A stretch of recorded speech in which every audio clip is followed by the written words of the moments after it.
Hello, it's John Heaton. Today I'm going to review a band that I haven't talked about on my channel. And the reason for that is because I've just picked up three of their albums, their first three albums on vinyl, and I didn't own any of their records on vinyl up to now, believe it or not. And the band is Talking Heads. And all of these first three albums have just come out on coloured vinyl, and they were not too expensive compared to some prices charged for coloured vinyl, no names mentioned. So this is their third album, Fear of Music, from 1979, and a glorious textured black cover there. I'm not sure if the camera's picking it up, but that's probably the reason it was a little more expensive than the first two albums.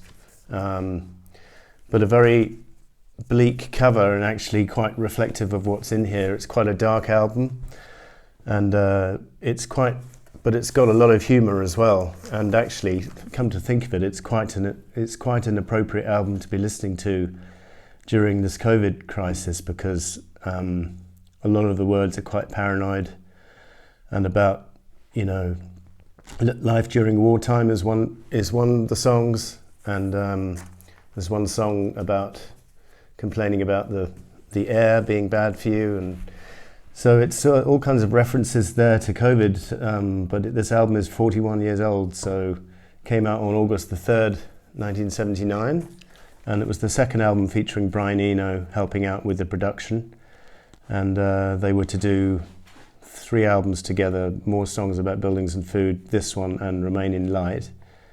I think there was just the three. Didn't do particularly well commercially, but that's not so important. Number 21 in the US, number 33 in the UK. But I really think this band was one of the best bands to come out of that era, that kind of whole new wave era. And it wasn't the only band to come out of New York either. We had the Ramones, we had Blondie, and we had Talking Heads. Probably those are the big three that I can think of. And Ramones are kind of at the punk end of things, and Blondie's maybe at the more, or ended up at the more commercial end. In a good sense, and Talking Heads somewhere in the middle, very, very musical. The lineup, David Byrne on very eccentric vocals, unique vocal style, and plays most of the lead guitar. We got Jerry Harrison, who plays the keyboards and also plays guitar. We got Tina Weymouth on bass, and Chris Frantz, her boyfriend at the time, on drums.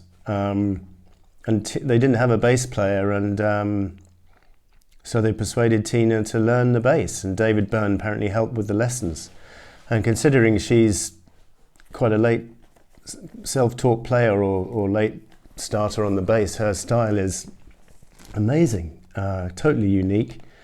A lot of the bands around this time were coming out with good bass sounds.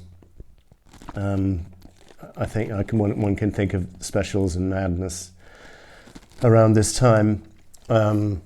But Tina Weymouth is up there.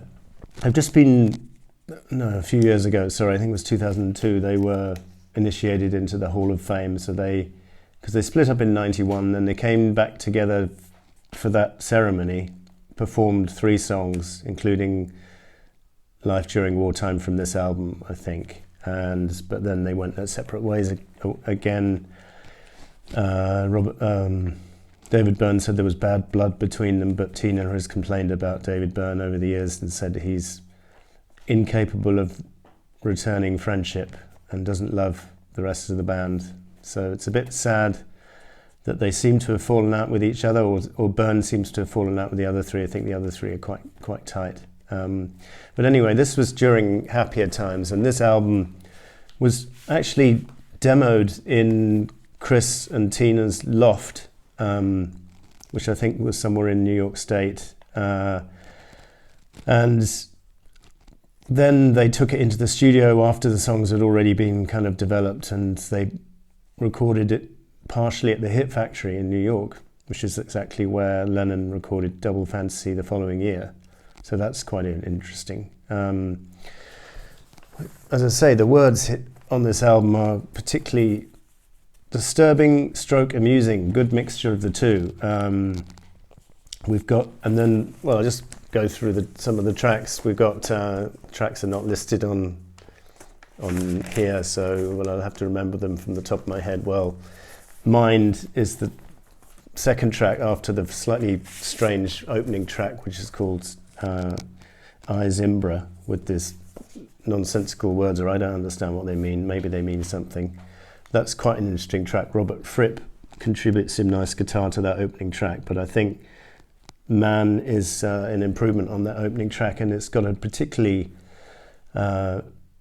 great bass line from Tina Weymouth, and just great musicianship all the way through. The great rhythm section and the way that Byrne's guitar fits into that rhythm section, and Harrison's keyboards, just sublime. And Paper is another amusing. These songs are all aimed at the most banal of subject matter, who you wouldn't have thought you would write a song about or aim your vitriol at. But Paper is the next song, and Byrne is complaining you can never fit it. You can never fit everything onto the paper and stuff like that.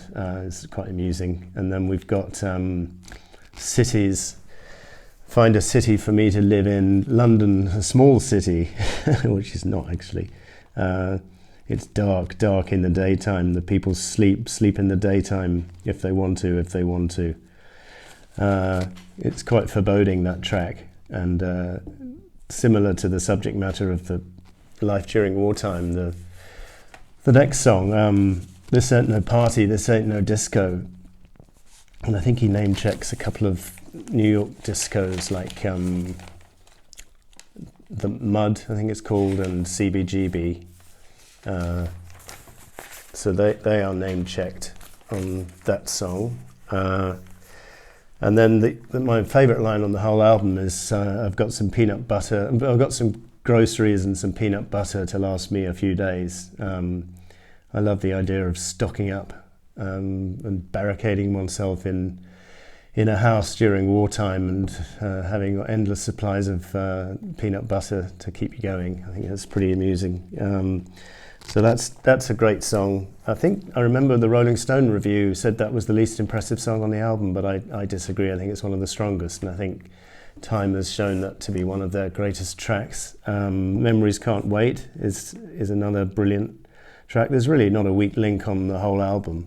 And then the album's most melodic moment is Heaven, which almost didn't make the album, and Byrne had this melody, but he hadn't written a song around it, and he was just humming it one day in the studio, and Brian Eno said to him, there must be a song around that. So he teased the song out of David Byrne, and that became Heaven, which is gloriously melodic, and it's got some great lyrics.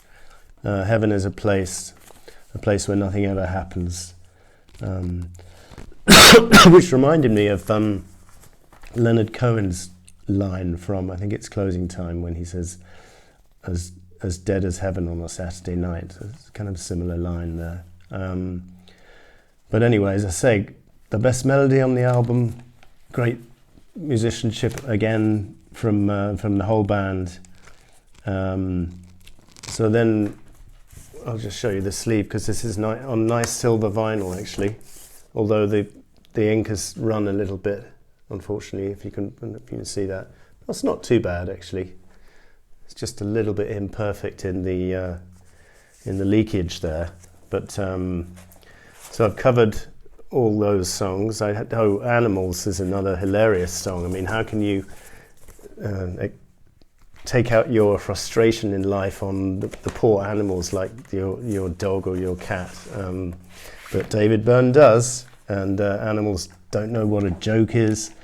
They're living on nuts and berries. They think they know what's best. They're setting a bad example. They ought to be more careful. And they're never there when you need them. They're never there when you call them.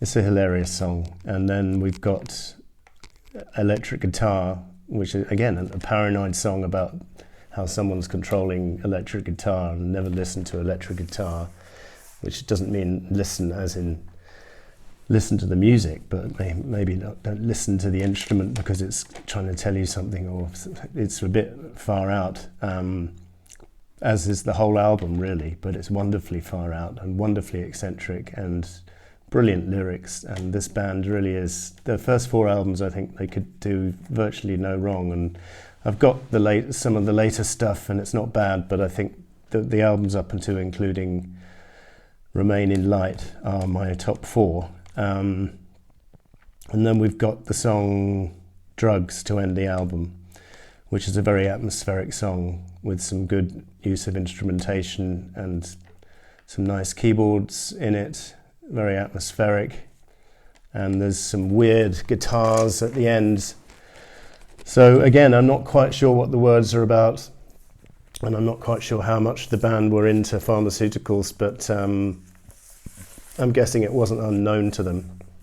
So that's an interesting song, and it just caps off a marvelous album. It's my favourite Talking Heads album. It's probably my favourite new wave album, if you can call it that, along with Parallel Lines from Blondie. Probably those two, my top 2. And yeah, Talking Heads, I recommend them if you haven't checked them out. And thank you for watching. We'll see you next time.